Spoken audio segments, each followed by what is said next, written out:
Okay, not for profit organization. അതായത് it is a type of organization. It is a type of organization. Okay, അത്രമാത്രം മനസ്സിലാക്കിയാൽ മതി.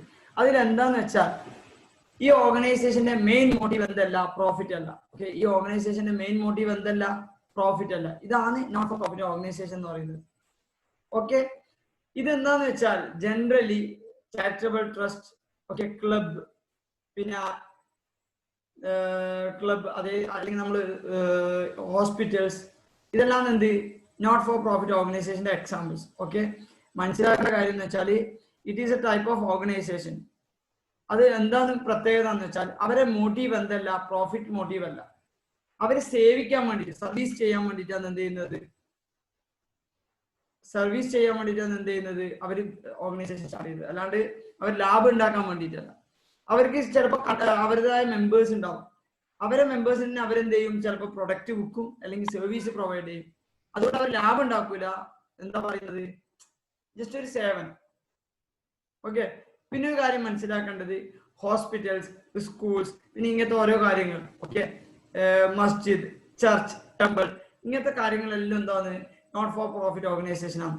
ഇതെല്ലാം ഇവരെ മെമ്പേഴ്സിനെ സെർവ് ചെയ്യാൻ വേണ്ടിയിട്ട് ഉണ്ടാക്കുന്ന ഓർഗനൈസേഷൻ ആണ്. ഇതൊന്നും എന്തല്ല, പ്രോഫിറ്റ് മോട്ടീവ് അല്ല. പക്ഷെ ഞാനിപ്പോ പറഞ്ഞ എക്സാമ്പിൾ നമുക്ക് രണ്ട് കാര്യങ്ങൾ മാറ്റി വെക്കാം. ഒന്ന് ഹോസ്പിറ്റൽസ്, ഒന്ന് അതേപോലെ എന്താണ് ഹോസ്പിറ്റൽസ് ആൻഡ് സ്കൂൾസ്. ഇത് പ്രോഫിറ്റ് മോട്ടീവ് അല്ലയോ എന്ന് ചോദിച്ചാൽ പ്രോഫിറ്റ് മോട്ടീവ് ആണ് ഇപ്പോഴത്തെ കാലത്ത്. ഓക്കെ, ഒരു എഡ്യൂക്കേഷൻ ഇൻസ്റ്റിറ്റ്യൂട്ടും പ്രോഫിറ്റ് മോട്ടീവിന്റെ ബേസിലാണ് ഇപ്പൊ ഓർഗനൈസേഷൻ സ്റ്റാർട്ട് ചെയ്യുന്നില്ല. ടു എ പെർട്ടിക്കുലർ എക്സ്റ്റെന്റ് നമുക്ക് എന്ത് പറയാം, അത് നോട്ട് ഫോർ പ്രോഫിറ്റ് ഓർഗനൈസേഷൻ ആണെന്ന് പറയാം. ഓക്കെ, ജസ്റ്റ് മനസ്സിലാക്കിയാൽ മതി എന്താണ് നോട്ട് ഫോർ പ്രോഫിറ്റ് ഓർഗനൈസേഷൻ. ഒന്നുമില്ല, it is a type of an organization in which there is no profit motive. അത്രേ ഉള്ളൂ. ഇത് എന്തിനാണ്, അവരെ മെമ്പേഴ്സിന് വേണ്ടി സെർവ് ചെയ്യാൻ വേണ്ടിയിട്ടാണ് അവർ സ്റ്റാർട്ട് ചെയ്തത്. ഓക്കെ ആണോ മക്കളെ? ഒരു ക്ലാസിക് എക്സാമ്പിൾ എന്ന് പറയുന്നത് നമുക്ക് വേണമെങ്കിൽ പറയാം, അതായത് ചർച്ച്, ടെമ്പിൾ, മസ്ജിദ്. കാരണം ചർച്ച് എന്തിനാന്ന് വെച്ചാൽ ക്രിസ്ത്യൻ കമ്മ്യൂണിറ്റിയെ സെർവ് ചെയ്യാൻ വേണ്ടിയിട്ട് അല്ലെങ്കിൽ അവരെ മെമ്പേഴ്സിനെ സെർവ് ചെയ്യാൻ വേണ്ടിയിട്ടാണ് ചർച്ച് ഉണ്ടാവും. അതേപോലെ ടെമ്പിൾ എന്ന് പറയുന്നത് ഹിന്ദു കമ്മ്യൂണിറ്റിനെ സെർവ് ചെയ്യാൻ വേണ്ടിയിട്ട്. അതേപോലെ മസ്ജിദ് എന്ന് പറയുന്നത് മുസ്ലിം കമ്മ്യൂണിറ്റിനെ സെർവ് ചെയ്യാൻ വേണ്ടിയിട്ട്. ക്ലബ്സ് എന്ന് പറഞ്ഞാൽ ക്ലബിലുള്ള മെമ്പേഴ്സിനെ സെർവ് ചെയ്യാൻ വേണ്ടിയിട്ട്. ഫോർ എക്സാമ്പിൾ, ഓക്കെ, നിങ്ങൾക്ക് ഇതെല്ലാം പറയുമ്പോൾ തന്നെ മനസ്സിലാവും. കാരണം ഇവിടെ ഒന്നും ഒരു പ്രോഫിറ്റ് മോട്ടീവ് ഉണ്ടാവില്ല. നമ്മൾ എന്താ ചെയ്യുക, ഫോർ എക്സാമ്പിൾ മസ്ജിദ് ആണെങ്കിൽ, മസ്ജിദ് എനിക്ക് പ്രാക്ടിക്കലി അറിയുന്നതുകൊണ്ട് ഞാനത് എക്സാമ്പിൾ പറയുന്നു. നിങ്ങൾ എന്ത് ചെയ്യുക, ചർച്ച്, ടെമ്പിൾ, ഇതിൽ അവിടെയും ഇതേപോലെ തന്നെ സംഭവിക്കാം. നിങ്ങൾ ജസ്റ്റ് ചിന്തിച്ചാൽ മതി. നമ്മൾ എന്ത് ചെയ്യും, ജനങ്ങളിൽ നിന്ന് പൈസ കളക്ട് ചെയ്യും. എന്നിട്ട് എന്തായാലും നമ്മൾ എന്ത് ചെയ്യും, ചർച്ച് റിലേറ്റഡ്, മസ്ജിദ് റിലേറ്റഡ്, ടെമ്പിൾ റിലേറ്റഡ് എല്ലാ എക്സ്പെൻഡിച്ചറും നമ്മൾ എന്ത് ചെയ്യും, മീറ്റ് ചെയ്യും. എന്നിട്ട് അതിന്റെ ബാക്കിയുണ്ടെങ്കിൽ നമ്മൾ അവിടെ എടുത്തു നോക്കും. അല്ലാണ്ട് എന്താ ചെയ്യും, ലാഭം എന്ന് പറയാൻ നിൽക്കൂല. എന്നിട്ട് അത് അടുത്ത കൊല്ലം നമ്മൾ എന്ത് ചെയ്യും, ആദ്യം ഉപയോഗിക്കും. എന്തിന്റെ ആവശ്യത്തിന്, ഈ ചർച്ച്, ടെമ്പിൾ, മസ്ജിദ്. അതേപോലെ തന്നെയാണ് ക്ലബ്ബ്. ക്ലബ് എന്ന് പറയുമ്പോൾ കണ്ണൂരിൽ ഇപ്പം പറയുന്നുണ്ട് ലയൺസ് ക്ലബ് ഉണ്ട്. പിന്നെ നമ്മുടെ ആശീർവാദ് ഹോസ്പിറ്റലിന്റെ നേരെ ഓപ്പോസിറ്റിൽ ഒരു ബാഡ്മിന്റന്റെ ഒരു ഇതുണ്ട്, ബാഡ്മിന്റന്റെ ഒരു കോച്ച്, അതും ഒരു ക്ലബ്ബാണ്. ഓക്കെ, ഇതെല്ലാം ജനറലി നമ്മൾ ഈ പ്രൈമ ഫേസി എന്ന് പറയും. അതായത് നമ്മൾ കാണുമ്പോൾ ഇതൊക്കെ എന്താണ് not for profit organization. Practically എന്താണെന്ന് നമുക്ക് ഇവിടെ ഡിസ്കഷൻ ഇല്ല. These are the examples of not for profit organization. നമ്മൾ ഈ ചാപ്റ്ററിൽ എന്താ പഠിക്കാൻ പോകുന്നത് വെച്ചാൽ നോട്ട് ഫോർ പ്രോഫിറ്റ് ഓർഗനൈസേഷന്റെ ഫിനാൻഷ്യൽ സ്റ്റേറ്റ്മെന്റ്സ് എങ്ങനെയാണ് പ്രിപ്പയർ ചെയ്യേണ്ടത്. അല്ലെങ്കിൽ നോട്ട് ഫോർ പ്രോഫിറ്റ് ഓർഗനൈസേഷന് സ്പെസിഫിക് ആയിട്ട് പല ഐറ്റംസ് ഉണ്ട്, ട്രാൻസാക്ഷൻസ് ഉണ്ട്. അത് എങ്ങനെ ട്രീറ്റ് ചെയ്യണം, മൈന്യൂട്ട് കാര്യം മുതൽ എല്ലാ കാര്യങ്ങളും നമ്മൾ എക്സ്പ്ലെയിൻ ചെയ്യും. ഓക്കെ, ഫിനാൻഷ്യൽ സ്റ്റേറ്റ്മെന്റ്സ് നിങ്ങൾ സോൾ പ്രൊപ്രൈറ്റർഷിപ്പിൽ എന്ത് പഠിച്ചിട്ടുണ്ട്, ഫിനാൻഷ്യൽ സ്റ്റേറ്റ്മെന്റ്സ് പഠിച്ചിട്ടുണ്ട്. Trading account, profit and loss account, balance sheet. അതേപോലെ നോട്ട് ഫോർ പ്രോഫിറ്റ് ഓർഗനൈസേഷന് നമ്മൾ എന്താണ് പ്രിപ്പയർ ചെയ്യുക, അതാണ് നമ്മൾ ഇവിടെ മെയിൻ ഇമ്പോർട്ടന്റ് പോയിന്റ് എന്ന് പറയുന്നത്. ഓക്കെ, ഇവിടെ എന്ത് നമ്മൾ പ്രിപ്പയർ ചെയ്യും, പഠിക്കും, വെയിറ്റ് ചെയ്യും, പഠിക്കേണ്ട ആവശ്യം. ഓക്കെ അല്ലേ മക്കളെ? പിന്നെ എന്താന്ന് വെച്ചാൽ ശ്രദ്ധിക്കേണ്ട കാര്യം, ഈ നോട്ട് ഫോർ പ്രോഫിറ്റ് ഓർഗനൈസേഷന് സ്പെഷ്യൽ ഐറ്റംസ് ഉണ്ട്. ആ സ്പെഷ്യൽ ഐറ്റം എങ്ങനെയെല്ലാം ട്രീറ്റ് ചെയ്യണം. ഫോർ എക്സാമ്പിൾ, നിങ്ങൾ സോൾ പ്രൊപ്രൈറ്റർഷിപ്പ് പഠിക്കുമ്പോൾ പർച്ചേസ് ഓഫ് ഗുഡ്സ്, ആ പർച്ചേസ് എന്ന് പറഞ്ഞിട്ട് ട്രീറ്റ് ചെയ്യണം. സെയിൽ ഓഫ് ഫിക്സഡ് അസറ്റ്, ആ ഫിക്സഡ് അസറ്റ് എന്ന് പറഞ്ഞിട്ട് ട്രീറ്റ് ചെയ്യണം. സെയിൽ ഓഫ് ഗുഡ്സ്, സെയിൽസ് എന്ന് പറഞ്ഞിട്ട് ട്രീറ്റ് ചെയ്യണം. അല്ലെങ്കിൽ ഒരു ഐറ്റം എക്സ്പെൻഡിച്ചർ ആണോ അസറ്റ് ആണോ അതെങ്ങനെ ട്രീറ്റ് ചെയ്യണം. അല്ലെങ്കിൽ ഒരു ഐറ്റം ഇൻകം ആണോ അല്ലെങ്കിൽ അത് ലയബിലിറ്റി ആണോ അതെങ്ങനെ ട്രീറ്റ് ചെയ്യണം. അങ്ങനെ ഓരോ കാര്യങ്ങളും നിങ്ങൾ പഠിച്ചിട്ടുണ്ട്. അതേപോലെ അത് അവിടെ പഠിച്ചതെല്ലാം സെയിം തന്നെയാണ്, ഒരു മാറ്റമൊന്നുമില്ല. അതല്ലാണ്ട് പുതിയ പുതിയ കുറച്ച് കാര്യങ്ങളുണ്ട്. അത് നമ്മൾ എങ്ങനെ ട്രീറ്റ് ചെയ്യും എന്നുള്ളതാണ് നമ്മൾ ഇന്ന് പഠിക്കാൻ പോകുന്നത്. ഓക്കെ, ഞാനത് ഇന്ന് പഠിപ്പിക്കും. നിങ്ങൾ ഇന്ന് തന്നെ അത് പഠിക്കണം. ഓക്കെ, നിങ്ങൾ ഇന്ന് തന്നെ അത് പഠിക്കണം. പഠിക്കണം, മനസ്സിലാക്കിക്കോ. അസംഷൻസ് തരും, പല കാര്യങ്ങളും ഞാൻ പറഞ്ഞുതരും. അത് നോട്ട് ചെയ്ത് പോകണം. ഓക്കെ, നോട്ട് ചെയ്ത് പോകണം. എന്നിട്ട് നമ്മൾ എന്ത് ചെയ്യും, പിന്നീട് ഫിനാൻഷ്യൽ സ്റ്റേറ്റ്മെന്റ്സിലേക്ക് പോകാം. ഇന്ന് ഞാൻ അത് മാത്രം എടുക്കും. ഇത് ചെറിയ സെഷൻ ആയിരിക്കും ചിലപ്പോൾ. ഓക്കെ, ഇതൊരു മോട്ടിവേഷൻ ആണ്, കാരണം ക്ലാസ് ശ്രദ്ധിക്കാൻ വേണ്ടിയിട്ട്. കാരണം ഫുൾ തിയറി ആക്കിയാണ് ബോറടിക്കും. നാളെ മുതൽ ഞാൻ ചിലപ്പോൾ 3 സെഷൻ ആയിട്ടെല്ലാം എടുക്കും class.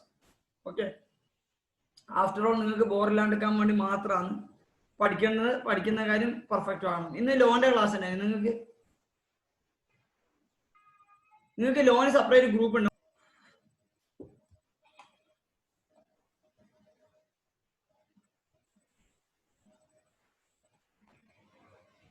Special items in not for profit organization.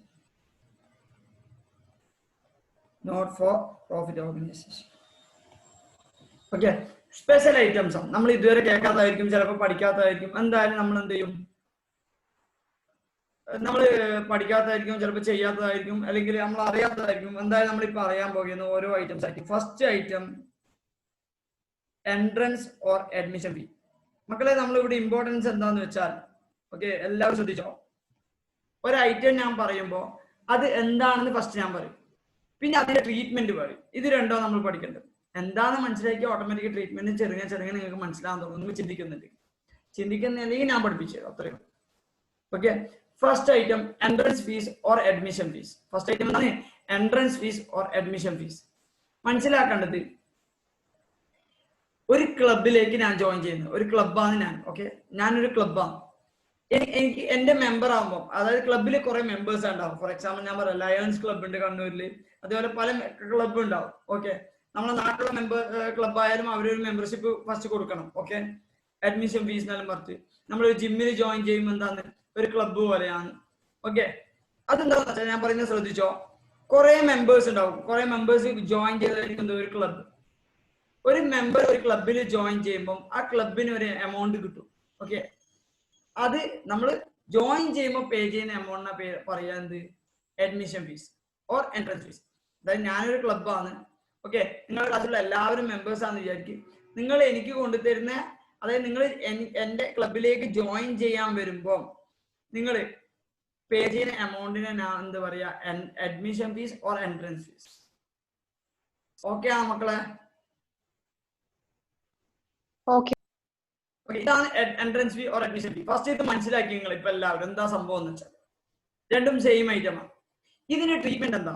ഇപ്പൊ ഇത് എനിക്ക് കിട്ടിയ എമൗണ്ട്, ഇത് ഇൻകം ആയിട്ട് ട്രീറ്റ് ചെയ്യണോ അല്ല ലാബിലിറ്റി ആയിട്ട് ട്രീറ്റ് ചെയ്യണം?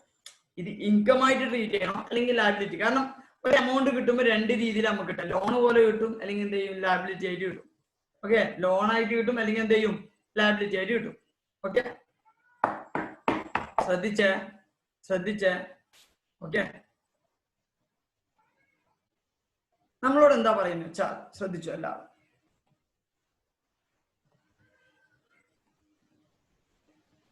Small amount, big amount. അതായത് എൻട്രൻസ് ഫീസ് എന്ന് പറയുന്നത് ചെറിയ പൈസ. ഫോർ എക്സാമ്പിൾ 100 രൂപ, 150 രൂപ, അങ്ങനെയാണ് വിചാരിക്കും എൻട്രൻസ് ഫീ ഫോർ അഡ്മിഷൻ. അങ്ങനെയാണെങ്കിൽ ഇത് ഇൻകം ആയിട്ട് ട്രീറ്റ് ചെയ്യണം. എന്തായിട്ട് ട്രീറ്റ് ചെയ്യണം? ഇൻകം ആയിട്ട് ട്രീറ്റ് ചെയ്യണം. രണ്ടാമത്തത്, വലിയ എമൗണ്ട് ആണെങ്കിൽ നിങ്ങൾ എന്ത് ചെയ്യണം? അത് ലാബിലിറ്റീസ് ആയിട്ട് ട്രീറ്റ് ചെയ്യണം. എന്ത് ചെയ്യണം? ലാബിലിറ്റീസ് ആയിട്ട് ട്രീറ്റ് ചെയ്യണം. ചെറിയത് ലാബിലിറ്റി ആണോ? അല്ല, ലാബിലിറ്റി അല്ല, നമ്മൾ ലാബിലിറ്റീസ് ആയിട്ട് ട്രീറ്റ് ചെയ്യേണ്ടത്. എന്തിനാ? അത് നമ്മൾ എന്ത് ചെയ്യും, ക്യാപിറ്റലിന്റെ ഭാഗമായിട്ട് നമ്മൾ പിന്നെ ട്രീറ്റ് ചെയ്യും. ക്യാപിറ്റലിന്റെ ഭാഗമായിട്ട് പിന്നെ ട്രീറ്റ് ചെയ്യും. പറയുന്നത് മനസ്സിലാകുന്ന മക്കളെ? ഓക്കെ ആണോ? അതായത് ഒരു എമൗണ്ട് നമുക്ക് കിട്ടുമ്പോൾ journal entry cash account debited to entrance fees, cash account debited to entrance fees. എനിക്ക് കിട്ടുന്നത് cash account debited to entrance fee or admission fees. ഇത് ഞാൻ എന്ത് ചെയ്യണം? എന്റെ എക്സ്പെൻസ് ഇൻകം ആയിട്ട് ട്രീറ്റ് ചെയ്യണോ അല്ലെങ്കിൽ ബാലൻസ് ഷീറ്റിൽ കൊണ്ടുപോകണോ? അതാണ് അടുത്ത ഡൗട്ട്. ഞാൻ പറയുന്നത് വെച്ചാൽ ചെറിയ എമൗണ്ട് ആണെങ്കിൽ നമ്മൾ എന്ത് ചെയ്യുക? ഇൻകം ആയിട്ട് ട്രീറ്റ് ചെയ്യാം. വലിയ എമൗണ്ട് ആണെങ്കിൽ നമ്മൾ എന്തായിട്ട് ട്രീറ്റ് ചെയ്യാം? വലിയ എമൗണ്ട് ആണെങ്കിൽ എന്തായിട്ട് ട്രീറ്റ് ചെയ്യാം? ലാബിലിറ്റീസ് ആയിട്ട് ട്രീറ്റ് ചെയ്യാം. ഓക്കെ, ഇതാ ട്രീറ്റ്മെന്റിന്റെ ലോജിക്. ഇനി എന്തുകൊണ്ട് ലാബിലിറ്റീസ് ആയിട്ട് ട്രീറ്റ് ചെയ്യുന്നുള്ളതിന്റെ കഥ ഞാൻ കുറച്ചായിട്ട് പറഞ്ഞുതരാം. അതിനു വേണ്ടി ഒരു ടിപ്സും കൂടി തരാനുണ്ട്. വെയിറ്റ്. ഇത് മാത്രമല്ല, ഓക്കെ,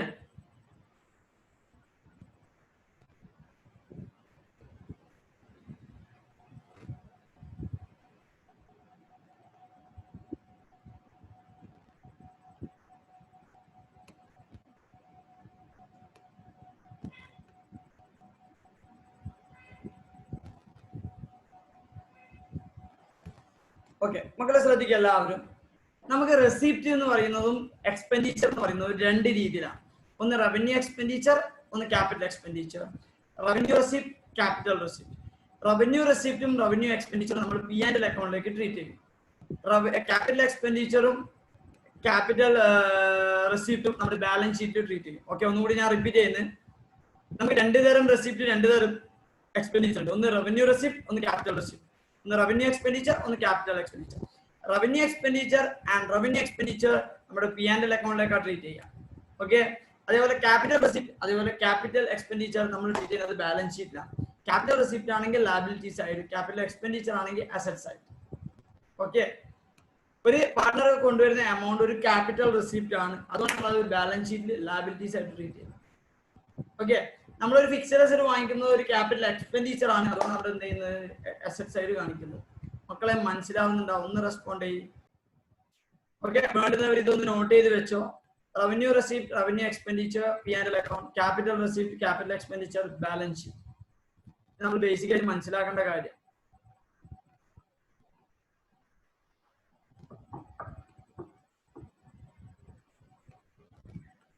ഓക്കെ, ശ്രദ്ധിക്കുക. നമ്മളിപ്പോ ഫസ്റ്റ് ഐറ്റം എന്താ പറയുന്നത് വെച്ചാല് എൻട്രൻസ് ഫീസ്. അത് കംപ്ലീറ്റ് ചെയ്ത് നമുക്ക് കുറച്ചും കൂടി കാര്യങ്ങൾ പറയാണ്ട്. Entrance fees or admission fees എന്ന് പറയുമ്പോൾ ഒരാൾ നമ്മൾ ജോയിൻ ചെയ്യുമ്പോൾ പേ ചെയ്യുന്ന എമൗണ്ട് ആണ്. അത് ജോയിൻ ചെയ്യുമ്പോൾ എമൗണ്ട് ഇത് എല്ലാവരും പേ ചെയ്യും? എല്ലാ കൊല്ലവും പേ ചെയ്യൂല. അയാളെ എൻട്രൻസ് ജോയിൻ ചെയ്യുമ്പോൾ പേ ചെയ്യും. ഞാൻ ഒരു ക്ലബിൽ ജോയിൻ ചെയ്ത് 1 കൊല്ലത്തേക്കാണോ 2 കൊല്ലത്തേക്കാണോ 3 കൊല്ലത്തേക്കാണോ പറയാൻ പറ്റൂല. 10 കൊല്ലത്തേക്കാവാം, 20 കൊല്ലത്തേക്കാവാം. അതുകൊണ്ട് തന്നെ നിങ്ങൾ ചിന്തിച്ചു നോക്കിയാട്ടെ, ഞാൻ പേ ചെയ്യുന്ന എമൗണ്ട് ക്യാപിറ്റൽ റെസിപ്റ്റ് ആണ്. കാരണം അത് ലോങ് ടേം പർപ്പസിനെ ഞാൻ പേ ചെയ്യുന്നത്. അല്ലെങ്കിൽ എനിക്ക് നിങ്ങൾ പേ ചെയ്യുന്ന എമൗണ്ട്, ഞാൻ ക്ലബ് ആണെങ്കിൽ നിങ്ങൾ എനിക്ക് പേ ചെയ്യുന്ന എമൗണ്ട്. ഓക്കെ, നമുക്ക് എക്സാമ്പിൾ മാറ്റാം. ഒരു ക്ലബ് ഉണ്ട്, ആ ക്ലബിലേക്ക് ഞാനൊരു എൻട്രൻസ് ഫീ കൊടുക്കുന്നുണ്ടെങ്കിൽ ആ എൻട്രൻസ് ഫീ ഷോർട്ട് ടേം അല്ല. ഞാൻ എന്താ ചെയ്യുന്നത്? 10 കൊല്ലത്തേക്ക് വേണ്ടിയിട്ട് അല്ലെങ്കിൽ 20 കൊല്ലത്തേക്ക് വേണ്ടിയിട്ടുള്ള ഒരു അഡ്മിഷൻ ഫീസാ കൊടുക്കുക. അത് കൊടുത്തു കഴിഞ്ഞാൽ ആജീവനാന്തൻ അവിടെ ആജീവനാന്തം മതി, അത് അവിടുത്തെ മെമ്പർ ആവും ഓട്ടോമാറ്റിക്കലി അഡ്മിഷൻ ഫീസ്. അതുകൊണ്ട് തന്നെ പറയുന്നത് ക്വസ്റ്റ്യനിൽ ഒന്നും പറ്റില്ലെങ്കിൽ ജനറലി നിങ്ങൾ ചിന്തിച്ച് നോക്കിയാട്ടെ, അഡ്മിഷൻ ഫീസ് ഒരു സ്കൂളിൽ ജോയിൻ ചെയ്യുമ്പോൾ അടുത്ത കൊല്ലം ഒയ്യൂന്ന് പറഞ്ഞാൽ നമ്മൾ ജോയിൻ ചെയ്യാം? അല്ല. CBSE സ്കൂളിൽ ജോയിൻ ചെയ്യുമ്പോൾ അങ്ങനെ അഡ്മിഷൻ ഫീസ് കൊടുക്കണം. എന്തിന്? നിങ്ങൾ എല്ലാവരും CA ഇൻസ്റ്റിറ്റ്യൂട്ടിൽ ജോയിൻ ചെയ്യുമ്പോൾ നിങ്ങൾ ഫസ്റ്റ് അഡ്മിഷൻ ഫീസ് അടക്കുന്നുണ്ട്. അത് 1 കൊല്ലത്തേക്കാണോ? അല്ല, ആ ഒരു കോഴ്സ് കംപ്ലീറ്റ് ചെയ്യുന്നവരെ. ചിലപ്പോൾ അത് 6 മാസം ആവാം, ചിലപ്പോൾ 1.5 കൊല്ലാവാം, 3 കൊല്ലാവാം, വാട്ടവർ. അതുകൊണ്ട് തന്നെ ഒന്നും പറയുന്നില്ലെങ്കിൽ entrance fees or admission fees എന്ന് പറയുന്നത് ക്യാപിറ്റൽ റെസിപ്റ്റ് ആണ്. ബാലൻസ് ഷീറ്റിൽ ലയബിലിറ്റി സൈഡ് ട്രീറ്റ് ചെയ്യണം. ഓക്കെ, ബാലൻസ് ഷീറ്റിൽ എവിടെ ട്രീറ്റ് ചെയ്യണം? Liability side. അത് ലയബിലിറ്റി ആണെന്നല്ല ഞാൻ പറയുന്നത് മക്കളെ, ലയബിലിറ്റി സൈഡ് ട്രീറ്റ് ചെയ്യണം എന്നാണ് പറയുന്നുള്ളൂ. ബാലൻസ് ഷീറ്റിൽ ലയബിലിറ്റി സൈഡിൽ നിങ്ങൾ എന്ത് ചെയ്യണം? എൻട്രൻസ് ഫീസ് എന്ന് പറഞ്ഞിട്ട് കാണിക്കണം. ഓക്കെ, എമൗണ്ട് എൻട്രൻസ് ഫീസ് എന്ന് പറഞ്ഞിട്ട് എമൗണ്ട് കാണിക്കണം. പറയുന്ന മനസ്സിലാകുന്ന മക്കളെ? ക്വസ്റ്റ്യനിൽ ഒന്നും പറയുന്നില്ലെങ്കിൽ, കാരണം അത് നോർമലി നമ്മൾ ചിന്തിച്ചാൽ മതി, ഒരു അഡ്മിഷൻ എപ്പോൾ ഉണ്ടാവാം അല്ലെങ്കിൽ എൻട്രൻസ് ഫീസ് എപ്പോൾ ഉണ്ടാവാം. ഇനി അടുത്ത ഞാൻ എന്താ പറയുന്നത് വെച്ചാൽ ഇത് ഒരു രീതിയിലുള്ള ട്രീറ്റ്മെന്റ്. ഓക്കെ, ഇതെല്ലാം നമുക്ക് ചെയ്യാൻ പറ്റുന്നതാണ്. ചെറിയ എമൗണ്ട് ആണെങ്കിൽ, എന്നാൽ ചെറിയ എമൗണ്ട് ആണ്, 10 രൂപ, 100 രൂപ, 500 രൂപ, അങ്ങനെയല്ല ആണെങ്കിൽ എൻട്രൻസ് ഫീ നിങ്ങൾ എന്ത് ചെയ്യരുത്? ഇൻകം ആയിട്ട് ട്രീറ്റ് ചെയ്താൽ മതി. അത് ലയബിലിറ്റി സൈഡ് ബാലൻസ് ഷീറ്റ് ഒന്നും ട്രീറ്റ് ചെയ്യാൻ പറ്റൂല. എന്തുകൊണ്ടാണെന്ന് അറിയോ? മെറ്റീരിയാലിറ്റി കോൺസെപ്റ്റ് എന്ന് പറഞ്ഞൊരു കോൺസെപ്റ്റ് ഉണ്ട്. ബാലൻസ് ഷീറ്റിൽ വേണ്ട കാര്യങ്ങൾ മാത്രം കാണിക്കാൻ പറ്റും. എന്തെല്ലോ കാണിച്ചു കഴിഞ്ഞാൽ നമ്മളെ ബാലൻസ് ഷീറ്റ് വലുതായി വരും. അതായത് ഫോർ എക്സാമ്പിൾ നിങ്ങൾ ചിന്തിച്ചു നോക്ക്, കാൽക്കുലേറ്റർ എന്ന് പറയുന്ന സാധനം, അതായത് ഇത് എന്റെ കാൽക്കുലേറ്ററാണ്. കാൽക്കുലേറ്റർ എന്ന് പറയുന്നത് അസറ്റാണ്. എനിക്ക് അംബാനിക്ക് അസറ്റാ. അംബാനിന്റെ ബാലൻസ് ഷീറ്റിൽ കോടികളുണ്ട്, അതിന്റെ അടക്കം 150 റുപ്യന്റെ കാൽക്കുലേറ്റർ എന്ന് പറഞ്ഞിട്ട് അസറ്റായിട്ട് കാണിക്കണം. ഇതാണ് മെറ്റീരിയാലിറ്റിന്റെ ഏറ്റവും വലിയ എക്സാമ്പിൾ. മെറ്റീരിയാലിറ്റി നമ്മുടെ ഐറ്റം നമ്മളെ എക്സ്പെൻഡിച്ചർ ആയിട്ട് ട്രീറ്റ് ചെയ്തത് കൊണ്ട് അല്ലെങ്കിൽ ഇൻകം ആയിട്ട് ട്രീറ്റ് ചെയ്തത് കൊണ്ട് നമ്മുടെ ഫിനാൻഷ്യൽ സ്റ്റേറ്റ്മെന്റിലെ ഡിസിഷനെ എഫക്ട് ചെയ്യൂല. ഒന്നുകൂടി പറയുന്നത്, മെറ്റീരിയാലിറ്റി കോൺസെപ്റ്റ് എന്ന് പറയുന്നത് എന്താണെന്ന് വെച്ചാൽ ഒരു ഐറ്റം നമ്മൾ എക്സ്പെൻഡിച്ചർ ആയിട്ട് ട്രീറ്റ് ചെയ്തു, ഇൻകം ആയിട്ട് ട്രീറ്റ് ചെയ്തു. ഓക്കെ, അതുകൊണ്ട് എന്ത് ചെയ്യൂല? നമ്മുടെ ബാലൻസ്, നമ്മുടെ ഡിസിഷൻ മേക്കിങ്ങിന് എഫക്ട് ചെയ്യൂല. അംബാനി ഇത് എക്സ്പെൻഡിച്ചർ ആയിട്ട് ട്രീറ്റ് ചെയ്ത് അസറ്റ് ആയിട്ട് ട്രീറ്റ് ചെയ്യുന്നതിന് പകരം അംബാനിക്ക് രോമത്തിൽ അറിയോ? തടി അറിയോ? ഇല്ല. 150 സാധനം. അംബാനിക്ക് എന്ന് പറഞ്ഞാൽ കോടിന്റെ ആസ്തിയുള്ള അംബാനിക്ക് എന്തോ 150 ഒരു കാൽക്കുലേറ്റർ ഒന്നും പറയുന്ന മനസ്സിലാകുന്ന മക്കളെ. ഓക്കെ, ശ്രദ്ധിച്ചോ. Entrance fees or admission fees ക്വസ്റ്റ്യനിൽ ഒന്നും പറയുന്നില്ല. ക്വസ്റ്റ്യനിൽ ഒന്നും പറയുന്നില്ലെങ്കിൽ നമ്മൾ എന്ത് ചെയ്യണം? ബാലൻസ് ഷീറ്റിൽ ലയബിലിറ്റി സൈഡ് എൻട്രൻസ് ഫീസ് എന്ന് പറഞ്ഞിട്ട് ട്രീറ്റ് ചെയ്യേണ്ടത്. ഇങ്ങനെയാണ് ട്രീറ്റ് ചെയ്യേണ്ടത്. ഓക്കെ, ഇനി ചെറിയ എമൗണ്ട് ആണ്. ചെറിയ എമൗണ്ട് ആണെങ്കിൽ നമ്മൾ അത് ഇൻകം ആയിട്ട് ട്രീറ്റ് ചെയ്യണം. എന്തുകൊണ്ട്? അത് ലയബിലിറ്റി ആയിട്ട് ട്രീറ്റ് ചെയ്ത് കഴിഞ്ഞാൽ നമ്മുടെ ബാലൻസ് ഷീറ്റ് വെറുതെ കുറെ വേണ്ടാത്ത കാര്യങ്ങളായിരിക്കും. നിങ്ങൾ ക്വാളിറ്റേറ്റീവ് ക്യാരക്ടറിസ്റ്റിക്സ് ഓഫ് അല്ലെങ്കിൽ qualitative aspects of financial statements തൊട്ട് 4 പോയിന്റ് പഠിച്ചിട്ടുണ്ട്. 4 പോയിന്റ്സ്. റെലവൻസ് അല്ലെ, reliability, understandability, then if I'm right, relevance, reliability, understandability, ഒരു പോയിന്റ് കൂടി ഉണ്ട്. Comparability. Comparability. Okay, comparability. Sorry വിട്ടുവല്ല. കമ്പാരബിലിറ്റി. ഈ 4 പോയിന്റ്. അതിൽ റെലവൻസ് എന്ന് പറയുന്ന പോയിന്റ് ആണ് എഫക്ട് ചെയ്യാം. വേണ്ടാത്ത എന്തെല്ലോ കാര്യങ്ങൾ ബാലൻസ് ഷീറ്റിൽ കാണിക്കുന്നു. അംബാനിയിൽ ഒരു കാൽക്കുലേറ്റർ ബാലൻസ് ഷീറ്റിൽ കാണിക്കുന്നുണ്ടെങ്കിൽ എത്ര സ്ഥാപനങ്ങൾക്ക് എത്ര കാൽക്കുലേറ്റർ ഉണ്ടാവും? പിന്നെ ബാലൻസ് ഷീറ്റിൽ കാൽക്കുലേറ്ററിനെ കൊണ്ടുള്ള ഒരു കളിയായിരിക്കും. ഞാൻ ജസ്റ്റ് ഒരു എക്സാമ്പിൾ പറഞ്ഞതാണ്. ഇതാണ് നമ്മൾ അപ്രീഷിയേറ്റ് ചെയ്യേണ്ട കാര്യം. അതുകൊണ്ട് തന്നെ ഞാൻ എന്താ പറയുന്നത് വെച്ചാൽ മെറ്റീരിയാലിറ്റി കോൺസെപ്റ്റ് പ്രകാരം പറയുന്നത് ചെറിയ എമൗണ്ട് ആണെങ്കിൽ നിങ്ങൾ അത് ഇൻകം ആയിട്ട് ട്രീറ്റ് ചെയ്തു. മക്കളെ ഓക്കെ ആണോ? ലാസ്റ്റ് ട്രീറ്റ്മെന്റും കൂടി ഉണ്ട്. ഓക്കെ, നമുക്ക് ടോട്ടലായിട്ട് എൻട്രൻസ് ഫീസ് എന്ന് പറഞ്ഞിട്ട് നമുക്ക് ഒരു 2000 രൂപ കിട്ടി. വിചാരിക്കാൻ എക്സാമ്പിൾ മാത്രമാണ്. 2000 രൂപ കിട്ടി. ഓക്കെ, 2000 രൂപ കിട്ടി. അതിന് നമ്മളോട് പറയുന്നത് 40% ഇൻകം ആയിട്ട് ട്രീറ്റ് ചെയ്യാം. നമ്മളോട് എന്താ പറയുന്നത്? 40% ഇൻകം ആയിട്ട് ട്രീറ്റ് ചെയ്യാം. ഓട്ടോമാറ്റിക് മനസ്സിലാക്കേണ്ടത് 60% എന്താണ് ബാലൻസ് ഷീറ്റിലാണ് ട്രീറ്റ് ചെയ്യേണ്ടത്. ഓക്കെ, അതായത് 2000ന്റെ 40% എന്ന് പറയുമ്പോൾ 800 ഇൻകം ആയിട്ട് ട്രീറ്റ് ചെയ്യാം. പിന്നെ 1200 എന്ത് ചെയ്യാം? ലയബിലിറ്റി സൈഡ് ബാലൻസ് ഷീറ്റിൽ ട്രീറ്റ് ചെയ്യാം.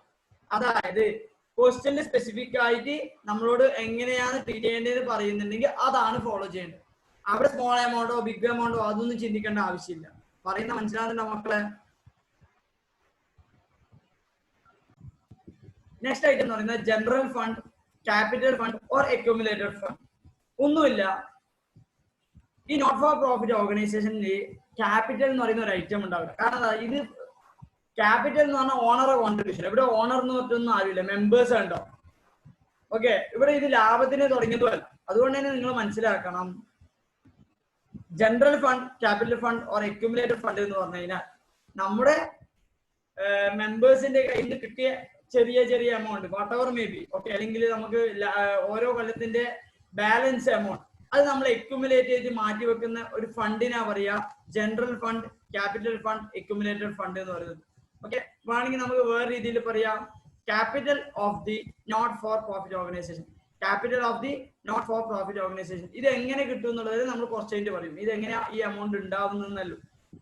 ഓക്കെ, ഇത് ആര് കോൺട്രിബ്യൂട്ട് ചെയ്യുന്നത്? മെമ്പേഴ്സ് കോൺട്രിബ്യൂട്ട് ചെയ്യുന്നത്. പേടിക്കണ്ട, ഇവിടെ ഓണേഴ്സ് ഒന്നും ഇല്ലല്ലോ, എന്നാൽ മെമ്പേഴ്സ് തന്നെയാണ് കോൺട്രിബ്യൂട്ട് ചെയ്യുന്നത്.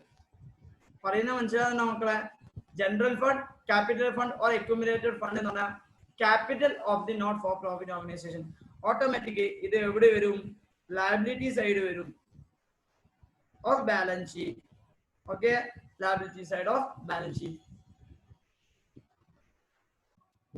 അടുത്തൊരു ഡൗട്ട് എന്താന്ന് വെച്ചാല് ഇത് ചെറിയ എമൗണ്ട് വരും മക്കളെ. ഇതിൽ ചെറിയ എമൗണ്ട് വലിയ എമൗണ്ട് ഇല്ല. നമ്മൾ ഇതിങ്ങനെ കൂടി വരിക. ഇതിൽ ചെറുത് വലുത് അങ്ങനത്തെ ഒരു കൺസെപ്റ്റ് ഇല്ല. എൻട്രൻസ് ഫീ പോലെയല്ല.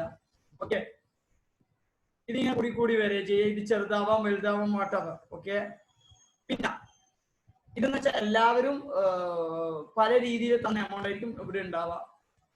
ഓക്കെ, പിന്നെ ശ്രദ്ധിക്കേണ്ട ഒരു കാര്യം എന്ന് വെച്ചാൽ ഞാൻ നേരത്തെ നിങ്ങളോട് പറഞ്ഞിട്ടുണ്ട് എൻട്രൻസ് ഫീസ് എന്ന് പറഞ്ഞാൽ നമ്മൾ എന്ത് ചെയ്യും? സെപ്പറേറ്റ് ആയിട്ട് ഇവിടെ കാണിക്കണം ബാലൻസ് ഷീറ്റിൽ. ചില സിറ്റുവേഷൻസിൽ ക്വസ്റ്റ്യൻ സ്പെസിഫിക് ആയിട്ട് പറയും എന്ത്, അതായത് ട്രീറ്റ്മെന്റ് ഇങ്ങനെയും നമുക്ക് ചെയ്യാൻ പറ്റുന്നതാണ്. അതായത് ക്യാപിറ്റൽ ഫണ്ട്. ഓക്കെ, നമ്മൾ ജനറൽ ഫണ്ട് എന്ന് പറയുമ്പോൾ സെയിം നെയിം ആണ്. നമ്മൾ ക്യാപിറ്റൽ ഫണ്ട് എന്നാൽ ജനറലി ഉപയോഗിക്കുക. ഓക്കെ, ഇത് മൂന്നും സെയിം നെയിം ആണ് ഉദ്ദേശിക്കാൻ വേണ്ടി മാത്രം ഞാൻ ഇത് പറഞ്ഞത്.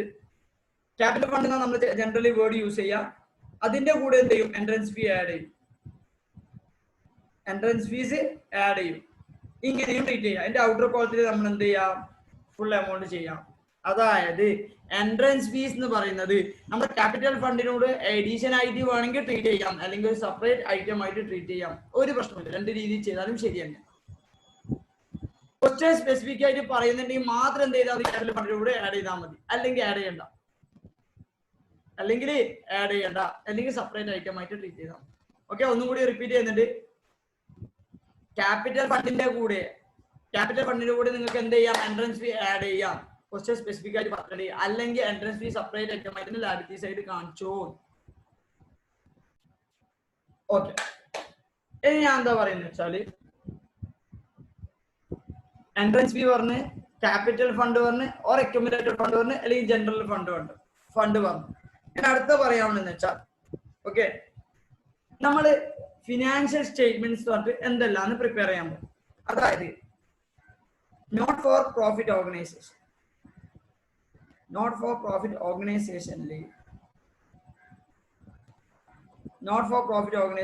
ജനറലി 3 ഫിനാൻഷ്യൽ സ്റ്റേറ്റ്മെന്റ്സിന്റെ കോമ്പണൻസ് ആണ്. ഫിനാൻഷ്യൽ സ്റ്റേറ്റ്മെന്റ്സ് പറഞ്ഞാൽ 3 കോമ്പണൻസ് ആണ്. ഒന്ന് receipts and payment account, 2 income and expenditure account, 3ാമത്തത് ബാലൻസ് ഷീറ്റ്. ഓക്കെ മക്കളെ മനസ്സിലായിക്കോ. ഇൻകം ആൻഡ് എക്സ്പെൻഡിച്ചർ അക്കൗണ്ട് എന്ന് പറഞ്ഞാൽ P&L അക്കൗണ്ട് വേറെ നെയിമാന്ന് വിചാരിച്ചാൽ, അതായത് ബിസിനസ് ഓർഗനൈസേഷൻ ആണെങ്കിൽ P&L account, non business organisation ആണെങ്കിൽ income and expenditure account. Balance sheet തന്നെ, അത് മാറ്റൊന്നുമില്ല. ഓക്കെ, അതായത് മനസ്സിലാക്കേണ്ടത് നോട്ട് ഫോർ പ്രോഫിറ്റ് ഓർഗനൈസേഷനിൽ ഇൻകം ഉണ്ടെങ്കിൽ എക്സ്പെൻഡിച്ചർ ഉണ്ടെങ്കിൽ നമ്മൾ ട്രീറ്റ് ചെയ്യുന്നത് ഇൻകം ആൻഡ് എക്സ്പെൻഡിച്ചർ അക്കൗണ്ടിലാണ്. Debit side expenditure, credit side income, അതിനൊന്നും ഒരു മാറ്റമില്ല. കാരണം P&L അക്കൗണ്ട് നമ്മൾ എന്താ ചെയ്യല്, debit side expenditure, credit side income. After all അതിലൊന്നും ഒരു മാറ്റമില്ല. പറയുന്ന മനസ്സിലാകുന്നുണ്ടാ? ഇനി what is receipt and payment account? Receipt and payment account എന്ന് പറഞ്ഞാൽ cash book. Receipt and payment account എന്ന് പറഞ്ഞാൽ ക്യാഷ് ബുക്ക് പോലെയാണ്. ക്യാഷ് ബുക്ക് പോലെയല്ല, ക്യാഷ് ബുക്ക് തന്നെയാണ്. ക്യാഷ് ബുക്ക് എന്ന് പറഞ്ഞാൽ എന്താണ്, സിമ്പിൾ ആയിട്ട് ഇപ്പൊ പറഞ്ഞുതരാം. ഓക്കെ, സിമ്പിൾ ആയിട്ട് എന്താന്ന് വെച്ചാൽ, നിങ്ങൾ ക്യാഷ് അക്കൗണ്ട് പ്രിപ്പയർ ചെയ്യുന്നില്ലേ, അതന്നെയാണ് ക്യാഷ് ബുക്ക്. ക്യാഷ് ബുക്ക് എന്ന് പറഞ്ഞത് എന്താണ്, ക്യാഷ് അക്കൗണ്ട് ഇല്ലേ, അതന്നെയാണ് ക്യാഷ് ബുക്ക് എന്ന് പറയുന്നത്. പക്ഷെ കുറച്ച് ചെറിയ മാറ്റങ്ങൾ തന്നെ. ഓക്കെ, ക്യാഷ് അക്കൗണ്ട് നിങ്ങൾ എന്ത് ചെയ്യുക, ക്യാഷ് അക്കൗണ്ട് ഡെബിറ്റ് സൈഡ് റെസിപ്റ്റും, ക്രെഡിറ്റ് സൈഡ് പേയ്മെന്റ്സും, ഇതാ നിങ്ങൾ ചെയ്യാം. അന്നേരം റെസിപ്റ്റ് ആൻഡ് പേയ്മെന്റ് അക്കൗണ്ട് എന്ന് പറഞ്ഞു കഴിഞ്ഞാൽ cash account. Okay, income and expenditure account എന്ന് പറഞ്ഞാൽ P&L അക്കൗണ്ട്. ബാലൻസ് ഷീറ്റ് എന്ന് പറഞ്ഞാൽ സാധാരണ ബാലൻസ് ഷീറ്റ്. ഇത് 3 നമ്മൾ പ്രിപ്പയർ ചെയ്യേണ്ടത്. മക്കൾ ഇത് നമ്മൾ പഠിച്ചില്ല ഓൾറെഡി. ക്യാഷ് അക്കൗണ്ട് പ്രിപ്പയർ ചെയ്യാൻ നമുക്കറിയാം, P&L അക്കൗണ്ട് പ്രിപ്പയർ ചെയ്യാൻ നമുക്കറിയാം, ബാലൻസ് ഷീറ്റ് പ്രിപ്പയർ ചെയ്യാൻ നമുക്കറിയാം. ഇത്രയേ ഉള്ളൂ. ഇനി നമ്മൾ എന്ത് ചെയ്യും, കുറെ കാര്യങ്ങൾ പറയുന്നത് മനസ്സിലാവുന്നുണ്ടോ? ഇനി ശ്രദ്ധിക്കേണ്ട കാര്യം, എൻട്രൻസ് ഫീസ് ചെറിയ എമൗണ്ട് ആണെങ്കിൽ നമ്മൾ P&L അക്കൗണ്ടിലേക്ക് ട്രീറ്റ് ചെയ്യുക, income and expenditure account credit സൈഡിൽ ഇൻകം ആയിട്ട് ട്രീറ്റ് ചെയ്യുക. അതിനെ ഞാൻ ഇതിൽ പഠിപ്പിച്ചാൽ, എൻട്രൻസ് ഫീസ് വലിയ എമൗണ്ട് ആണെങ്കിൽ ബാലൻസ് ഷീറ്റിൽ ട്രീറ്റ് ചെയ്യുക. എവിടെ ലയബിലിറ്റി സൈഡ്, അത് ഒന്നുകിൽ നമ്മൾ എന്ത് ചെയ്യും, ക്യാപിറ്റൽ ഫണ്ടിന്റെ കൂടെ ആഡ് ചെയ്യും, അല്ലെങ്കിൽ സെപ്പറേറ്റ് ഐറ്റം ആയിട്ട് എൻട്രൻസ് ഫീസ് കാണിക്കും. മക്കളെ ഓക്കെ ആണോ?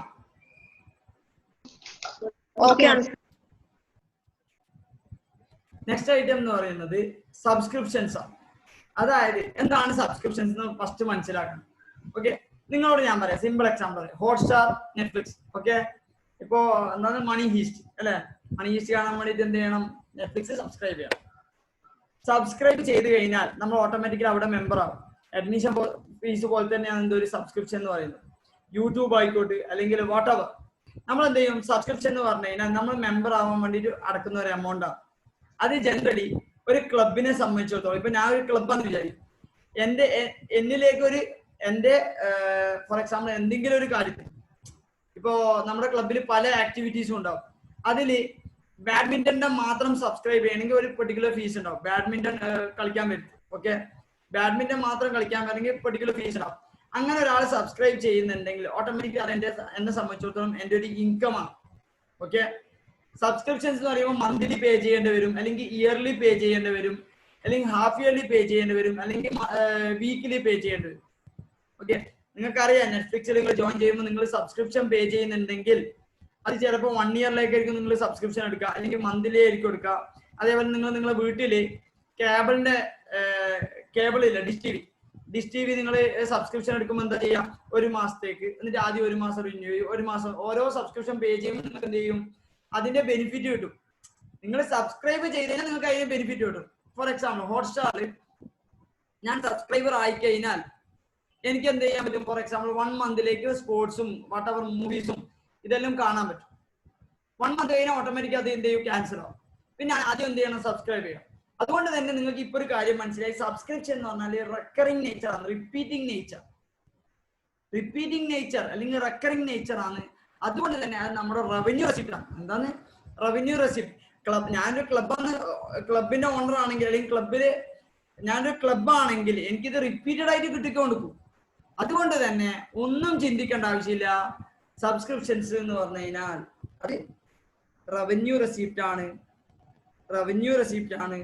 അതുകൊണ്ട് തന്നെ റവന്യൂ റെസിപ്റ്റ് ആണെങ്കിൽ എവിടെ ട്രീറ്റ് ചെയ്യുക, income and expenditure account.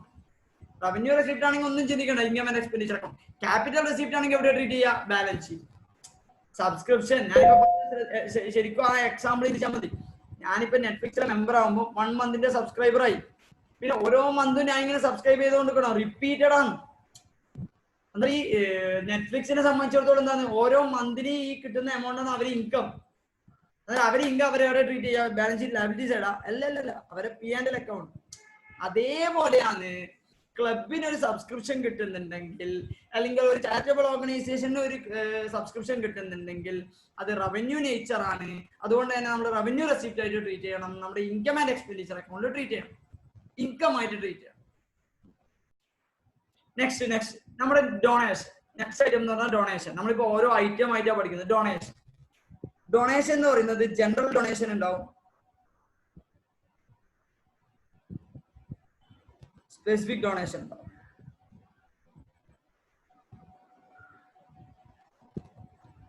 General donation ഉണ്ടാവും, സ്പെസിഫിക് ഡൊണേഷൻ ഉണ്ടാവും. ഓക്കെ, എന്താണ് ഡൊണേഷൻ എന്ന് പറഞ്ഞാൽ, ഇപ്പൊ ഫോർ എക്സാമ്പിൾ നമുക്ക് പള്ളി എടുക്കാം, അല്ലെങ്കിൽ അമ്പലം എടുക്കാം, അല്ലെങ്കിൽ ചർച്ച് എടുക്കാം, വോട്ടെവർ ഏതെല്ലാം ചെയ്യാം. പള്ളി, അമ്പലം, ചർച്ച് എല്ലാത്തിന്റെയും പുറത്ത് നമ്മൾ എന്ത് ചെയ്യും, ഒരു ബോക്സ് വെക്കും. ഓക്കെ, ഭണ്ഡാരം വെക്കും. എന്തിന്? പൈസ എന്ത് ചെയ്യാം, വളണ്ടറി ആയിട്ട് ആർക്ക് വേണമെങ്കിലും അത് പൈസ ഇടാം. വളണ്ടറി ആയിട്ട് എന്ത് ചെയ്യാം, ആർക്ക് വേണമെങ്കിലും പൈസ ഇടാം. പള്ളി ആയാലും അമ്പലമായാലും ചർച്ചായാലും ഇത് എല്ലായിടത്തും ഉണ്ട്.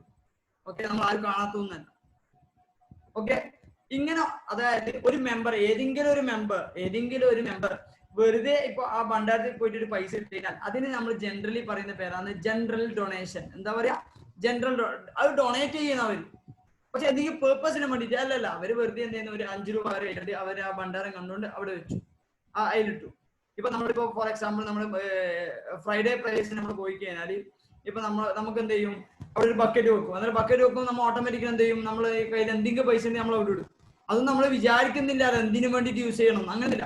പള്ളി മെച്ചപ്പെട്ടോട്ട്, അല്ലെങ്കിൽ അമ്പലം മെച്ചപ്പെട്ടോട്ട്, അല്ലെങ്കിൽ ചർച്ച് മെച്ചപ്പെട്ടോട്ട്, അങ്ങനെ വിചാരിച്ച് നമ്മൾ ഇത് കൊടുക്കുന്നത്. ഇവിടെ സ്പെസിഫിക് ഇന്റൻഷൻ ഒന്നുമില്ല. അതുകൊണ്ട് തന്നെ നമ്മൾ ഇനി പറയുന്നത് ജനറൽ ഡൊണേഷൻ എന്ന് പറയുന്നത്. ഈ ജനറൽ ഡൊണേഷൻ എന്തിനാ ഉപയോഗിക്കാന്ന് വെച്ചാൽ, ആ സ്ഥാപനം റൺ ചെയ്യാൻ വേണ്ടിയിട്ട്, ഫോർ എക്സാമ്പിൾ അതായത് ഇപ്പൊ പള്ളി ആയാലും അമ്പലമായാലും ഈ ചെറിയ ഡൊണേഷൻ കഴിക്കാൻ അവർ മന്ത്ലി ആകുമ്പോൾ എന്ത് ചെയ്യും, ഈ ഭണ്ഡാരം ഓപ്പൺ ചെയ്തിട്ട് ആ പൈസകൾ എടുത്തിട്ട് എന്ത് ചെയ്യും, അത് വെച്ചിട്ട് അവിടെയുള്ള ചെറിയ എക്സ്പെൻഡിച്ചേഴ്സ് മീറ്റ് ചെയ്യും. ചിലപ്പം ഫോർ എക്സാമ്പിൾ അമ്പലമാണെങ്കിൽ പൂജാന്റെ പൈസ കൊടുക്കും, പള്ളി ആണെങ്കിൽ ഉസ്താമാർ പൈസ കൊടുക്കും, അല്ലെങ്കിൽ ചർച്ച് ആണെങ്കിൽ അവിടെയുള്ള അച്ഛനാ വട്ടവർ ഓക്കെ, അവർക്ക് എന്ത് ചെയ്യും, അവർക്ക് പൈസ കൊടുക്കും.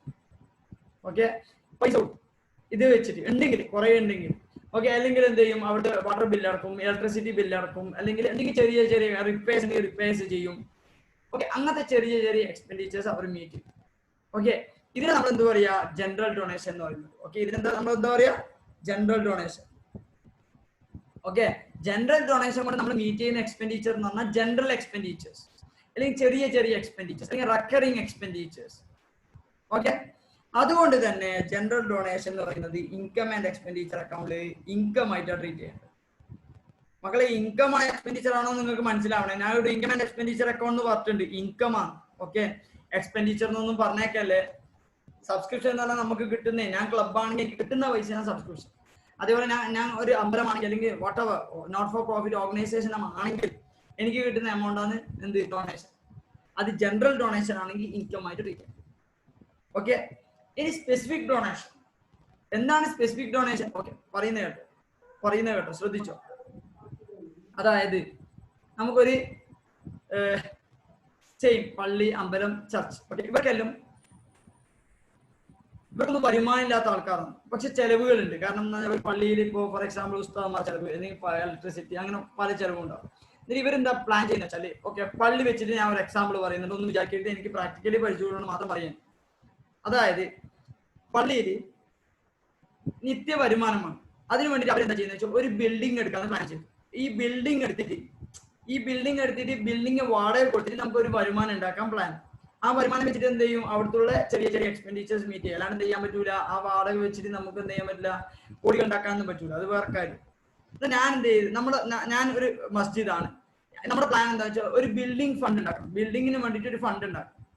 ഞാൻ എന്ത് ചെയ്യുന്നത് വെച്ചാൽ സ്പെസിഫിക് ആളെടുത്ത് പോയിട്ട് പറയുന്നത്, കുറെ ആൾക്കാർ റിച്ച് ആയിട്ടുള്ള കുറച്ച് ആൾക്കാർക്ക്, അല്ലെങ്കിൽ വാട്ട് എവർ റിച്ചോ പോർ അങ്ങനെ നോക്കുന്നത്, ഞാൻ പല ആൾക്ക് പോയിട്ട് പറയുന്നത് നമ്മുടെ പള്ളിക്ക് വേണ്ടിയിട്ട് ഒരു ബിൽഡിംഗ് ഉണ്ടാക്കാൻ പ്ലാൻ ചെയ്യുന്നുണ്ട്. ആ ബിൽഡിങ്ങിലേക്ക് നിങ്ങൾ എന്ത് ചെയ്യണം, ബിൽഡിംഗ് ഉണ്ടാക്കാൻ വേണ്ടിയിട്ട് ഇത്ര പൈസ, അതും ഡൊണേഷൻ തന്നെയാണ്, പക്ഷെ അത് സ്പെസിഫിക് ഡൊണേഷൻ ആണ്. ഇവിടെ പേർപ്പസ് സ്പെസിഫിക് ആണ്. ഇവിടെ പേർപ്പസ് എന്താ? ബിൽഡിംഗ് ഉണ്ടാക്കാൻ വേണ്ടിയിട്ട്. അങ്ങനെ ഒരു എമൗണ്ട് തരുന്നുണ്ടെങ്കിൽ നമുക്ക് അത് ഇൻകം ആയിട്ട് ട്രീറ്റ് ചെയ്യരുത്. നമ്മൾ എന്ത് ചെയ്യണം, അത് ലയബിലിറ്റി സൈഡ് ട്രീറ്റ് ചെയ്യണം. എവിടെ ട്രീറ്റ് ചെയ്യേണ്ടത്? ലയബിലിറ്റി സൈഡ് ട്രീറ്റ് ചെയ്യണം. എന്തായിട്ട്? ലയബിലിറ്റി സൈഡ് ആ പേര് വെച്ചിട്ട്, for example building fund, okay, building fund, sports fund, prize fund, whatever fund, പേരെന്ത് വേണമെങ്കിൽ പറ്റും. ഓക്കെ, ലയബിലിറ്റി സൈഡ് നമ്മൾ എന്ത് ചെയ്യും, ഇത് ഇങ്ങനെ ഒരു ഐറ്റം എന്ന് പറഞ്ഞിട്ട് ട്രീറ്റ് ചെയ്യും. ശ്രദ്ധിക്കണേ മക്കളെ, building fund, sports fund, prize fund. Sports fund സ്കൂൾസിനാണ് ആപ്ലിക്കബിൾ, പ്രൈസ് ഫണ്ട് സ്കൂൾസിനാണ് ആപ്ലിക്കബിൾ. അതുപോലെ പല ഫണ്ടുകൾ നമുക്ക് ക്രിയേറ്റ് ചെയ്യാൻ പറ്റും. ഇവിടെ എന്താണ് സ്പെസിഫിക് പേർപ്പസിന് വേണ്ടിയിട്ടാണ് നമ്മൾ ഡൊണേഷൻ കളക്ട് ചെയ്യുന്നത്. അതായത് ഫോർ എക്സാമ്പിൾ ഞാനൊരു പള്ളിയാണെങ്കിൽ ഞാൻ എന്ത് ചെയ്യുന്നത്, നിങ്ങളുടെ ക്ലാസ്സിലുള്ള എല്ലാവരുടെ വരുന്നു, എന്നിട്ട് പറയും നമ്മുടെ നാട്ടിലൊരു പള്ളിയില്ലേ, ആ പള്ളിക്ക് വേണ്ടിയിട്ട് ഒരു ബിൽഡിംഗ് എടുക്കാൻ പ്ലാൻ ഉണ്ട്, നിങ്ങൾ ഒരു 25,000 രൂപ തരണം. 25,000 രൂപ നിങ്ങൾ തരുമ്പോൾ നിങ്ങൾ ആ എന്ത് ഇന്റൻഷനിലാ തരുന്നത്? ഇത് സ്പെസിഫിക് പേർപ്പസാണ്. എന്താണ് പേർപ്പസ്? അതായത് ബിൽഡിംഗ് എടുക്കാൻ വേണ്ടിയിട്ട്. അങ്ങനെ പറഞ്ഞ് നമ്മളൊരു എമൗണ്ട് കളക്ട് ചെയ്യുന്നുണ്ടെങ്കിൽ അത് നമ്മുടെ ഇൻകം ആയിട്ട് ട്രീറ്റ് ചെയ്യരുത്. നമ്മൾ അത് എന്ത് ചെയ്യണം? Balance sheet liability side building ഫണ്ടായിട്ട് ട്രീറ്റ് ചെയ്യണം. ബിൽഡിംഗ് ഫണ്ടായിട്ട് ട്രീറ്റ് ചെയ്യണം. പിന്നെ അതിൽ നിന്ന് നമ്മൾ എന്ത് ചെയ്യണം? ഓരോ എമൗണ്ട് എടുത്തിട്ട് ഉപയോഗിക്കണം. അത് നമുക്ക് പിന്നെ ചിന്തിക്കാം, അതൊന്നും നമ്മളിപ്പം വേണ്ട, അത് നമുക്ക് അവിടെ എത്തിയാൽ പറയാം. പറയുന്ന മനസ്സിലാകുന്ന മക്കളെ? അടുത്ത എന്താ പറയുന്നത് വെച്ചാൽ ഇവിടെ തന്നെ ഇതിന് റിലേറ്റഡ് ആയിട്ട് തന്നെ ഇഫ് സ്മോൾ എമൗണ്ട്, ഒന്നും പറയുന്നില്ല, ഇഫ് സ്മോൾ എമൗണ്ട് അങ്ങനെയാണെങ്കിൽ ഇൻകം ആൻഡ് എക്സ്പെൻഡിച്ചർ. എന്നാൽ നിങ്ങൾക്ക് ഒരു കാര്യം മനസ്സിലായി, ഏത് ഐറ്റം സ്മോൾ എമൗണ്ട് ആണെങ്കിൽ ഇൻകം ആൻഡ് എക്സ്പെൻഡിച്ചർ അക്കൗണ്ടാണ്, ഏത് ഐറ്റം അല്ല. ചില ഐറ്റത്തിന് 2 ട്രീറ്റ്മെന്റ് ഉണ്ട്. അത് ചെറിയ എമൗണ്ട് ആണെങ്കിൽ നമുക്ക് എന്ത് ചെയ്യാം, അത് ഇൻകം ആൻഡ് എക്സ്പെൻഡിച്ചർ അക്കൗണ്ടിൽ ട്രീറ്റ് ചെയ്യാം. ഒരു ഡൊണേഷൻ 500 രൂപ, ഒരു ഡൊണേഷൻ എത്ര? 500 രൂപ, വീട് വെക്കാൻ വേണ്ടിയിട്ട്. 500 രൂപ കൊണ്ട് വീട് എടുക്കാൻ കഴിയും, മിനിമം ഒരു 10 ലക്ഷം ചിലവാകും. എന്നിട്ട് ആ 500 രൂപ എന്ത് ചെയ്യണ്ട, നിങ്ങൾ ബിൽഡിംഗ് ഫണ്ട് എന്നിട്ടോ അതൊന്നും ട്രീറ്റ് ചെയ്യണ്ട. അതിന് നിങ്ങൾ എന്ത് ചെയ്താൽ മതി, ഇൻകം ആൻഡ് എക്സ്പെൻഡിച്ചറിൽ ഇൻകം ആയിട്ട് ട്രീറ്റ് ചെയ്യാം. പറയുന്ന മനസ്സിലാകുന്നുണ്ടോ മക്കളെ? ഓക്കെ ആണോ? ആ പറഞ്ഞോ വോയിസ് ഉണ്ട്, പറഞ്ഞോ. പ്രശ്നമില്ല, റെക്കോർഡിംഗ് അതൊന്നും നോക്കണ്ട, എന്തായാലും എഡിറ്റ് ചെയ്ത് കുറെ കഷ്ടപ്പാടാണ്. ഉണ്ടാ?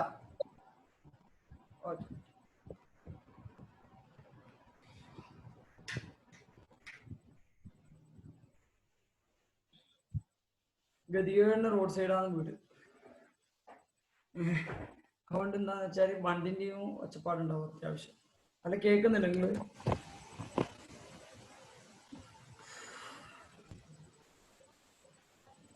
ഇപ്പൊ വോയിസ് ഓക്കെയാ?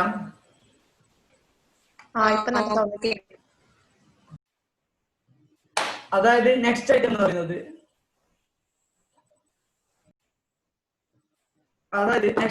പറയുന്നത്, ലെഗസി. ഓക്കെ, ലെഗസി എന്ന് പറഞ്ഞാൽ എന്താന്ന് വെച്ചാൽ ഒരാൾ പറയുന്നത്, ഇപ്പോ ചാരിറ്റബിൾ ഓർഗനൈസേഷനിൽ പോയിട്ട്, അതായത് ഞാൻ മരണപ്പെട്ട് കഴിഞ്ഞാൽ എൻ്റെ വീട് അല്ലെങ്കിൽ എൻ്റെ ഫിക്സഡ് ഡെപ്പോസിറ്റ് നിങ്ങൾ എടുത്തോ. ഓക്കെ, പറയുന്ന മനസ്സിലാകുന്നുണ്ടോ?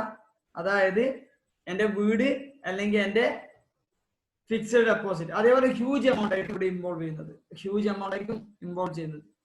അങ്ങനെ ആ ഒരു എമൗണ്ട് അല്ലെങ്കിൽ ആ ഒരു ഐറ്റത്തിനെ നമ്മൾ എന്താ പറയാ ലെഗസി എന്ന് പറയുന്നത്. അതായത് ഒരാള് ബില്ല് എന്ന് പറഞ്ഞാൽ എക്സിക്യൂട്ട് ചെയ്യുന്ന ഒരു ബോണ്ട്. അതായത് അതിലെന്താ പറയുന്നത് വെച്ചാൽ ഞാൻ മരണപ്പെട്ട് കഴിഞ്ഞാൽ എന്റെ ഈ സ്ഥലം അല്ലെങ്കിൽ എന്റെ ഈ FD അല്ലെങ്കിൽ എന്റെ ഈ huge what ever may be സ്ഥലം വാട്ട് എവർ ഓക്കെ അസറ്റാണ്, അത് നമ്മൾ എന്ത് ചെയ്യുന്നത്, അതായത് അയാൾ പറയുന്നത് ഞാൻ മരണപ്പെട്ട് ഞാൻ നിങ്ങൾക്ക് തരും. അങ്ങനെ ഒരു ലെഗസി കിട്ടുന്നുണ്ടെങ്കിൽ അത് നമ്മൾ എന്തായിട്ടാണ് ട്രീറ്റ് ചെയ്യേണ്ടത്? ഇൻകം ആയിട്ട് ട്രീറ്റ് ചെയ്യണോ അല്ലെങ്കിൽ ക്യാപിറ്റൽ റെസിപ്റ്റ് ആയിട്ട് ട്രീറ്റ് ചെയ്യണോ? മക്കളെ മനസ്സിലായിക്കോ. ബിൽഡിങ്, ഹ്യൂജ് എമൗണ്ട്, ലാൻഡ്, ഇങ്ങനെയൊക്കെ ഞാൻ പറയുന്നുണ്ട്. അതുകൊണ്ട് തന്നെ മനസ്സിലായിക്കോ. അല്ലെങ്കിൽ അസറ്റ്, ഓക്കെ, ഇങ്ങനെയൊക്കെ പറയുന്നതുകൊണ്ട് നിങ്ങൾ മനസ്സിലാക്കേണ്ടത് ലെഗസി എന്ന് പറയുന്നത് നമ്മള് ക്യാപിറ്റൽ റെസിപ്റ്റ് ആണ്. ക്യാപിറ്റൽ റെസിപ്റ്റ് ആണ്, ഒരു ഡൗട്ടും വേണ്ട, ക്യാപിറ്റൽ റെസിപ്റ്റ് ആണ്. അതുകൊണ്ട് തന്നെ ലയബിലിറ്റീസ് ആയി. ഓക്കെ, ലയബിലിറ്റീസ് ആയി. മക്കളെ മനസ്സിലാവുന്നുണ്ടോ? അതായത് ലെഗസി എന്ന് പറയുന്നത് ഒരാൾ മരണപ്പെട്ട് കഴിഞ്ഞാൽ ഇങ്ങനെ ഒരു എമൗണ്ട് കിട്ടും എന്ന് പറഞ്ഞിട്ട് ഒരാൾ ബില്ല് ചെയ്തത്. അങ്ങനെ അയാൾ മരണപ്പെട്ടതിന് ശേഷം നമുക്ക് ഇത് കിട്ടുന്നുണ്ടെങ്കിൽ അതിനാ പറയാ ലെഗസി. ഓക്കെ, അത് ജനറലി എന്തായിരിക്കും? ഹ്യൂജ് എമൗണ്ട് ആയിരിക്കും. പിന്നെ എന്തായിരിക്കും? ചിലപ്പോൾ അസറ്റ്സ് ആയിരിക്കും, land, building, what ever may be. Okay, അങ്ങനെയാണെങ്കിൽ നമ്മൾ ഇത് എന്തായിട്ട് ട്രീറ്റ് ചെയ്യണം? ഇൻകം ആയിട്ട് ട്രീറ്റ് ചെയ്യണോ അല്ലെങ്കിൽ ലയബിലിറ്റി ആയിട്ട് ട്രീറ്റ് ചെയ്യണോ? ഇൻകം ആയിട്ട് ലയബിലിറ്റി സൈഡിൽ നമ്മൾ എന്ത് ചെയ്യണം? ലെഗസി എന്ന് പറഞ്ഞിട്ട് ലയബിലിറ്റി സൈഡ് ട്രീറ്റ് ചെയ്യണം. എവിടെ ട്രീറ്റ് ചെയ്യേണ്ടത്? Liability side. എന്ത് പറഞ്ഞാൽ ട്രീറ്റ് ചെയ്യാം? ബാലൻസ് ഷീറ്റിൽ ലെഗസി. ഓക്കെ, ലെഗസി എന്ന് പറഞ്ഞാൽ നമ്മൾ എന്ത് ചെയ്യണം? എമൗണ്ട് കാണിക്കണം. Next item receipt and payment account എങ്ങനെ പ്രിപ്പയർ ചെയ്യേണ്ടതെന്ന് വെച്ചാൽ ടു ബാലൻസ് ബ്രോഡ് ഓൺ വെച്ചിട്ട് സ്റ്റാർട്ട് ചെയ്യും. ക്യാഷ്, ബാങ്ക്, ക്യാഷ് ഉണ്ടാവും, ബാങ്ക് ഉണ്ടാവും. ഞാൻ നിങ്ങളോട് ക്യാഷ് അക്കൗണ്ട് എന്ന് പറഞ്ഞുകൊണ്ട് ക്യാഷ് അക്കൗണ്ട് മാത്രം ഫോക്കസ് ചെയ്ത് ക്യാഷ് അക്കൗണ്ട് ആവാം, ബാങ്ക് അക്കൗണ്ട് ആവാം, വാട്ടവർ, രണ്ടും ആവാം, ഒരു പ്രശ്നമൊന്നുമില്ല. Cash, bank, okay, details cash എന്ന് ബാങ്ക് എന്ന് രണ്ടും എമൗണ്ട് കാണിക്കണം. ക്യാഷ് മാത്രമേ തന്നിട്ട് ക്യാഷ് മാത്രം ചെയ്താൽ മതി, ബാങ്ക് ഇല്ലാന്ന് വിചാരിച്ചോ. പിന്നെ ഡെബിറ്റ് സൈഡിൽ നമ്മൾ എന്താ ട്രീറ്റ് ചെയ്യുന്നത് വെച്ചാൽ ക്യാപിറ്റൽ റെസിപ്റ്റ്, റവന്യൂ റെസിപ്റ്റ്. മക്കളെ ക്യാപിറ്റൽ റെസിപ്റ്റ് എന്ന് പറഞ്ഞാൽ ലോങ് ടേം ആയിട്ട് കിട്ടുന്ന റെസിപ്റ്റ് എന്താ പറയുക? Capital receipt. നമ്മൾ ഇപ്പോൾ ഓൾറെഡി പഠിച്ചു. എൻട്രൻസ് ഫീസ് വലിയ എമൗണ്ട് ആണെങ്കിൽ ക്യാപിറ്റൽ റെസിപ്റ്റ്, അത് ഇവിടെ ഡെബിറ്റ് സൈഡിൽ ഉണ്ടാവും. അതേപോലെ പിന്നെന്താ നമ്മൾ പറഞ്ഞത്? സ്പെസിഫിക് ഡൊണേഷൻ ക്യാപിറ്റൽ റെസിപ്റ്റ് ആണ്, അതും നമ്മൾ ഇവിടെ ഉണ്ടാവും, ഡെബിറ്റ് സൈഡിൽ ഉണ്ടാവും. ഓക്കെ, പിന്നെ അതുപോലെ റവന്യൂ റെസിപ്റ്റ്, എൻട്രൻസ് ഫീസ് ചെറിയ എമൗണ്ട് ആണെങ്കിൽ revenue receipt, general donation revenue receipt, അതും ഇവിടെ തന്നെ ഉണ്ടാവും. പിന്നെ ക്രെഡിറ്റ് സൈഡിൽ ഉണ്ടാകും capital expenditure, revenue expenditure. Capital expenditure എന്ന് പറഞ്ഞാൽ ഫിക്സഡ് അസറ്റ്, ഇൻവെസ്റ്റ്മെന്റ്, അങ്ങനത്തെ കാര്യങ്ങൾ. ഓക്കെ, റവന്യൂ എക്സ്പെൻഡിച്ചർ എന്ന് പറഞ്ഞാൽ സാലറി, റെന്റ്, P&L അക്കൗണ്ടിലേക്ക് നിങ്ങൾ ട്രീറ്റ് ചെയ്യുന്ന എല്ലാ എക്സ്പെൻഡിച്ചർ റവന്യൂ എക്സ്പെൻഡിച്ചർ. ബാലൻസ് ഷീറ്റിൽ ട്രീറ്റ് ചെയ്യുന്ന കാര്യങ്ങളും capital expenditure. Okay, cash by balance carried on എന്നിട്ട് cash of bank, cash and ബാങ്കും ഉണ്ടാവും. ഇത്രയേ ഉള്ളൂ ഫോർമാറ്റ്. ജസ്റ്റ് ടോട്ടൽ ചെയ്യുക, ബാലൻസ് ചെയ്യുക, നിങ്ങൾ ടാലി ആവും. ഇതാണ് format of receipt and payment account എന്ന് പറയുന്നത്. നമ്മൾ ഇതിന് റിലേറ്റഡ് ആയിട്ടുള്ള പ്രോബ്ലം ചെയ്യും. ഇപ്പൊ ജസ്റ്റ് മനസ്സിലാക്കി. ഇതിന് ഇതൊന്നല്ല, ഇതിനെക്കാട്ടി മാസമായിട്ടുള്ള കാര്യങ്ങളിൽ പറയാൻ. ക്യാപിറ്റൽ റെസിപ്റ്റ് എന്ന് പറയുമ്പോൾ എന്തെല്ലാം വരും, എങ്ങനെല്ലാം വരും, എപ്പം വരും, അതെല്ലാം അടുത്ത ക്ലാസ്. മക്കളെ പറയുന്ന മനസ്സിലാവുന്നുണ്ടോ? ഓക്കെ ആണോ? ബാക്കിയുള്ള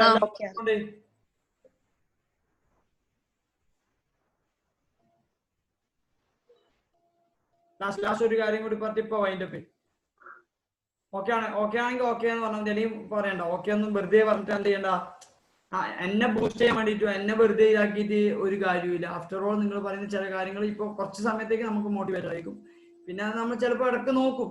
ഓക്കെ, പക്ഷെ അത് വിചാരിച്ചിട്ട് വെറുതെ എന്ത് ചെയ്യണം, ബോഗസ് ആയിട്ട് പറയുന്നു വേണ്ട. ഓക്കെ ആണ് അല്ലെങ്കിൽ കംഫർട്ടബിൾ ആണ്. ഓക്കെ ആണോ മക്കളെ? ഓക്കെ ആണ്. ഇനി ഒരു കാര്യം എന്താണെന്ന് വെച്ചാൽ